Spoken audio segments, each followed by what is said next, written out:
In 1983, a kind taxi driver named George Murdoch set out for what seemed like a normal night shift. But before the night ended, he would be brutally attacked with something as unexpected as a cheese wire. Who killed George Murdoch? And why has this case remained unsolved for more than 40 years? Let's delve into one of Scotland's most chilling mysteries: the disappearance and murder of a taxi driver named George Murdoch in Aberdeen back in 1983. This story is not just about a crime. It's about a mystery that has left his family and the whole city searching for answers for decades. George Murdoch was a gentleman.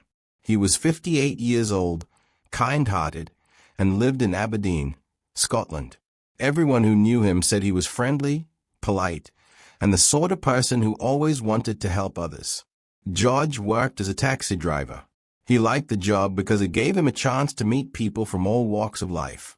Some were students, some were workers coming home late, and some were just people who didn't want to walk in the cold Scottish night. George never judged anyone. He just welcomed them into his taxi with a smile. On the night of the 29th of September, 1983, George put on his dark jacket, grabbed his taxi keys, and said goodbye to his wife, Jessie. He told her he wouldn't be too late. For George, it was just another night on the road. The streets of Aberdeen were quiet, with street lights glowing like small stars, and the sound of tires on wet pavement filling the air. Driving a taxi wasn't always easy. Some nights were long, and some passengers were rude or didn't want to pay. But George had patience. He believed that kindness always went further than anger. His friends described him as calm, soft-spoken, and someone who would never hurt a fly. That's why, even after 40 years, people still remember him with love and sadness. As George drove through the city, he stopped now and then to pick up passengers. Students carrying books, tired workers, and couples returning home. He chatted politely, cracked a small joke here and there, and wished everyone well when they left. It was a normal evening, nothing out of the ordinary. But as midnight came closer, something happened that would change everything. George was flagged down by a man. We don't know much about this passenger. Not his real name, not his story, not why he did what he did. All we know is that he was about to change George's life forever. The man got into the taxi. Some witnesses later said he looked ordinary, nothing strange, just like anyone else. George, being the kind soul he was, didn't think twice. He asked politely where the man wanted to go. The man gave him an address on the edge of the city. So George started driving. The city lights slowly faded, replaced by darker, quieter roads. Maybe George thought nothing of it. After all, this was his job. He trusted that people who entered his taxi only wanted a safe ride home.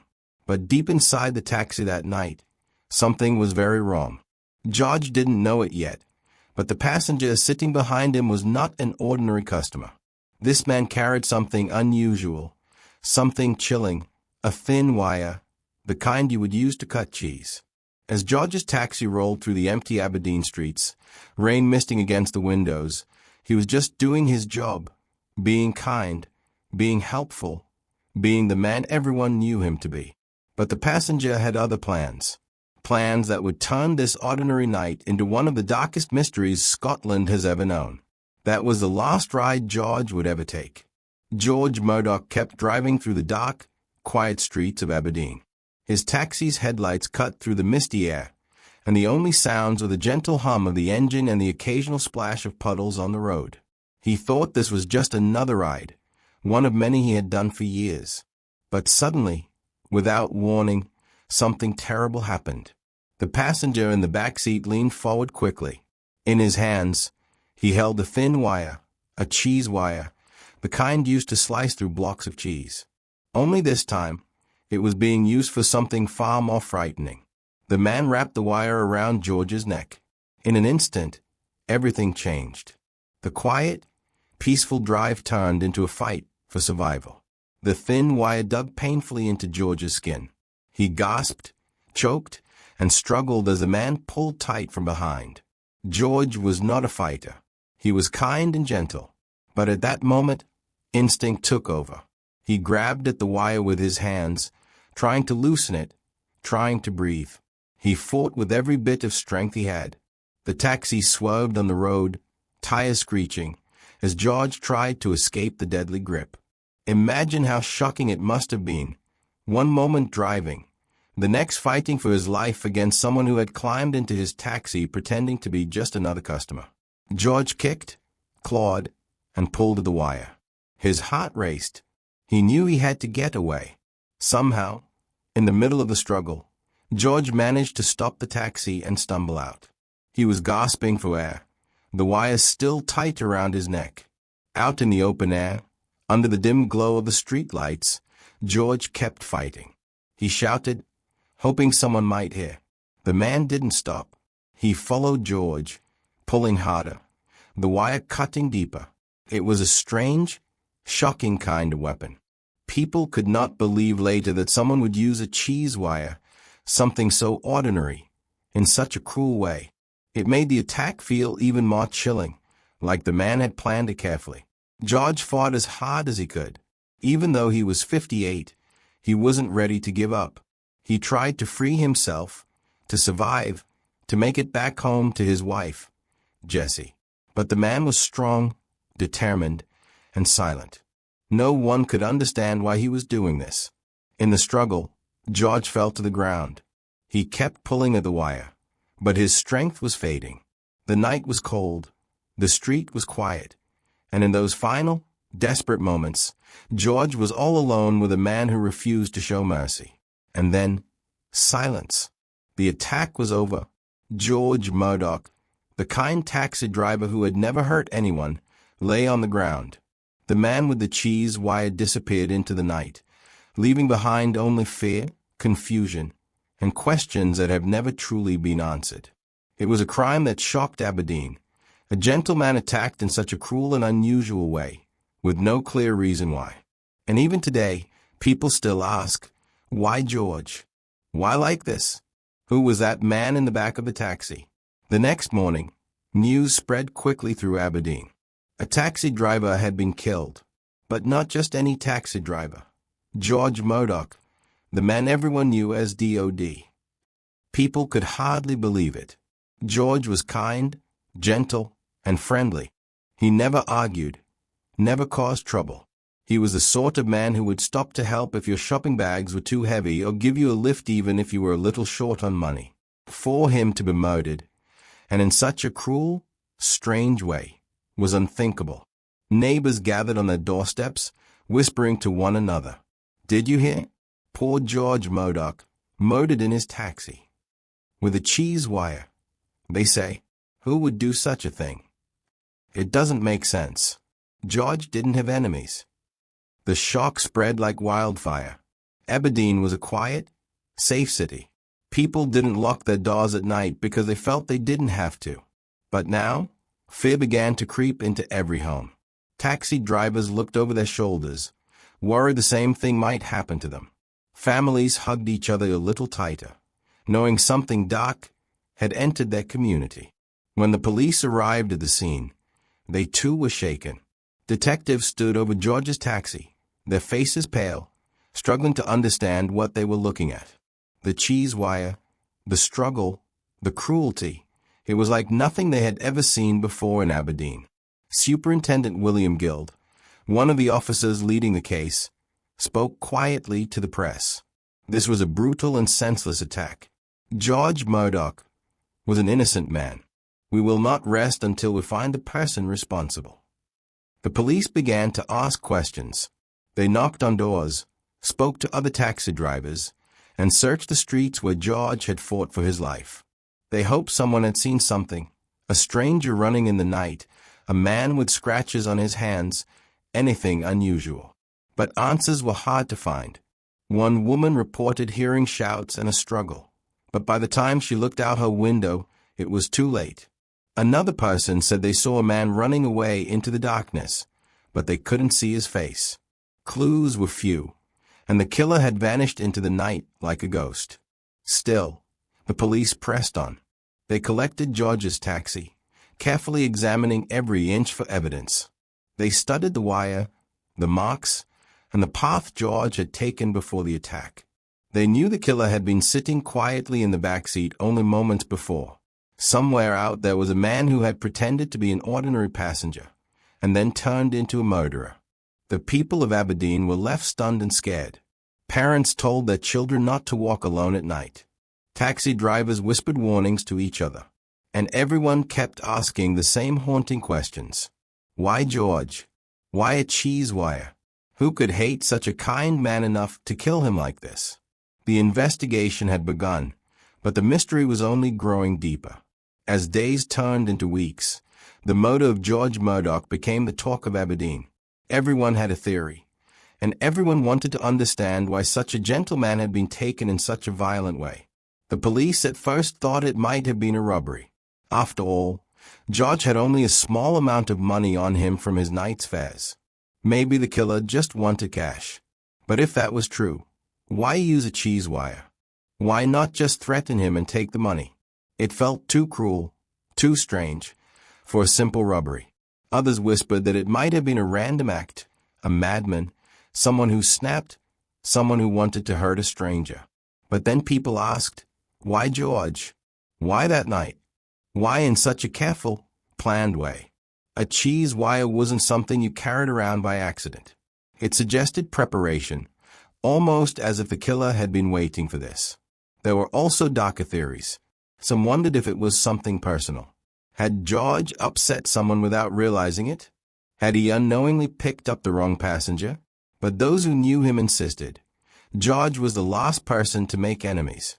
He lived a simple life with Jessie. He was kind, polite, and soft-spoken. If someone wanted revenge, why George?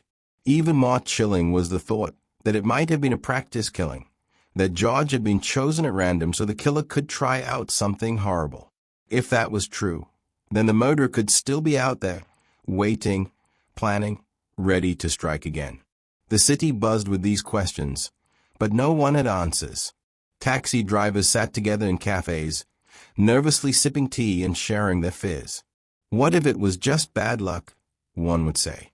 No, another would reply. No one just carries a cheese wire for bad luck.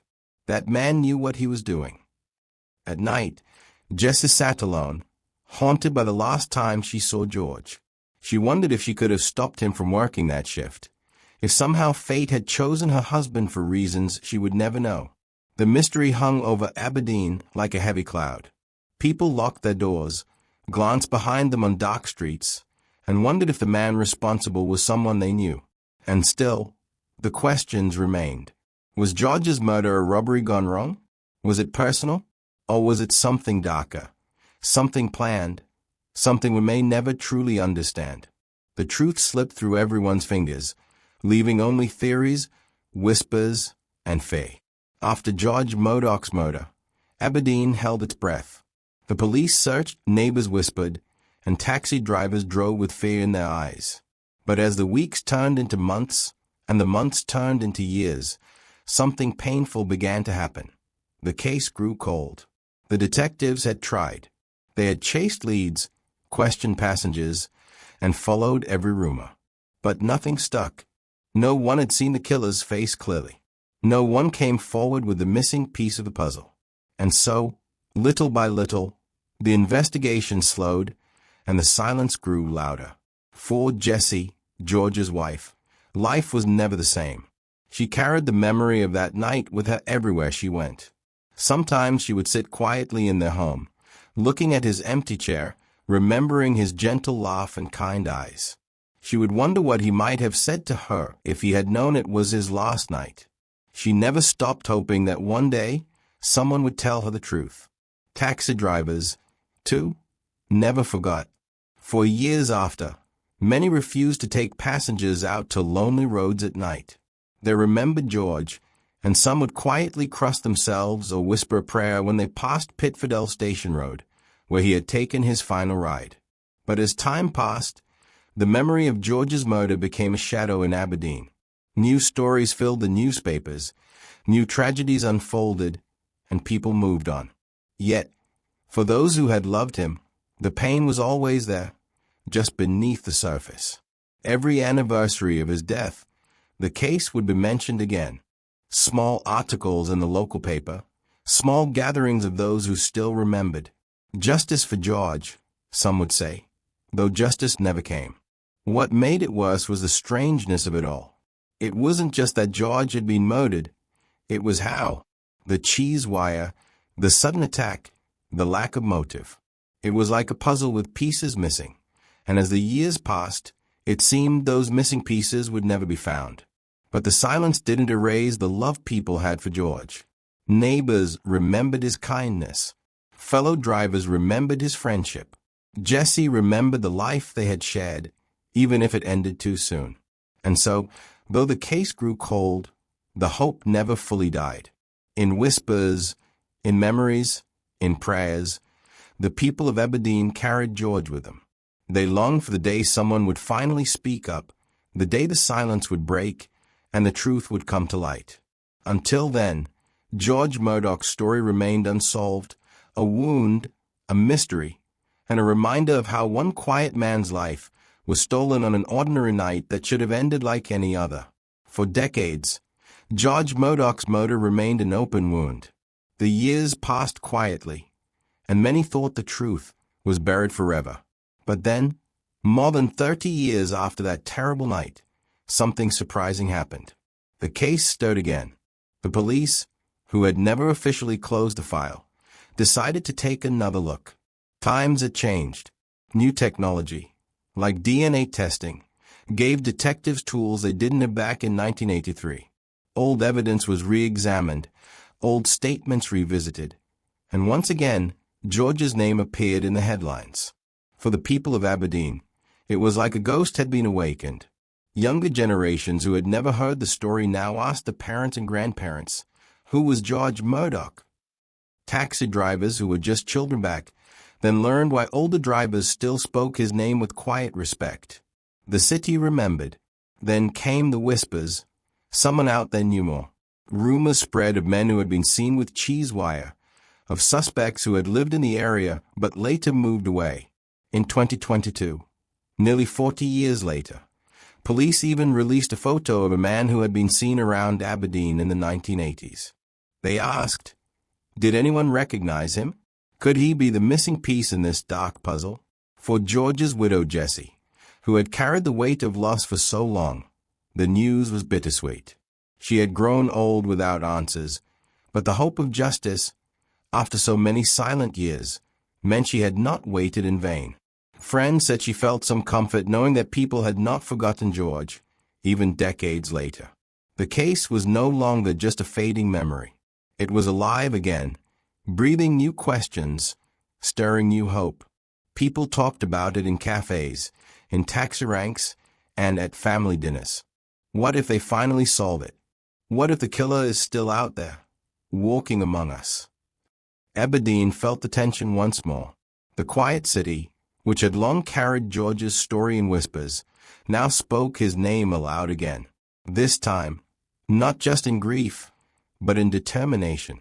George's murder was still a mystery, but decades later, the people of Aberdeen had something they hadn't had in years, a flicker of hope that the silence could finally be broken, and that justice, long delayed, might still be found. George Murdoch's story is more than just an unsolved crime.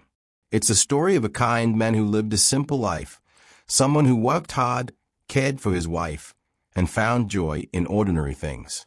He wasn't rich. He wasn't famous. He was just George, a friendly taxi driver from Aberdeen. And yet, his death shook an entire city and has never been forgotten. His legacy lives on in many ways. To this day, taxi drivers in Aberdeen speak his name with respect. Some even call him DOD, the nickname his friends once used. They remember how he was one of them, a man who did their same job, who laughed, who worried about bills, who carried strangers safely home. And they remember how cruelly his life was taken. For the people of Aberdeen, George's murder became a reminder that even the most ordinary person can leave a lasting mark. His case made the community more protective of its taxi drivers. It sparked conversations about safety, trust, and the hidden dangers that sometimes lurk in the quietest corners of life. But more than that, George's story still matters because it isn't finished. A question still hangs in the air.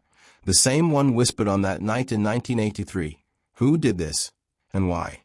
Until those answers are found, George's story is not just history. It is a living mystery, still waiting for its ending. And maybe that is why people keep coming back to it. Why journalists, police, and ordinary citizens still talk about George Murdoch. His story is not just about death, it is about hope. The hope that justice, even after decades, can still arrive. The hope that a city does not forget its people. The hope that George's kindness will be remembered longer than the cruelty that took him. So when we think of George, we do not only remember the fear or the mystery. We remember a man who smiled as he drove through the streets of Aberdeen. A man who did his job with pride. A man who deserves to be remembered not for how he died, but for how he lived. George Murdoch's legacy is simple, yet powerful. Even an ordinary life matters. And his story will continue to echo until the day the truth is finally known.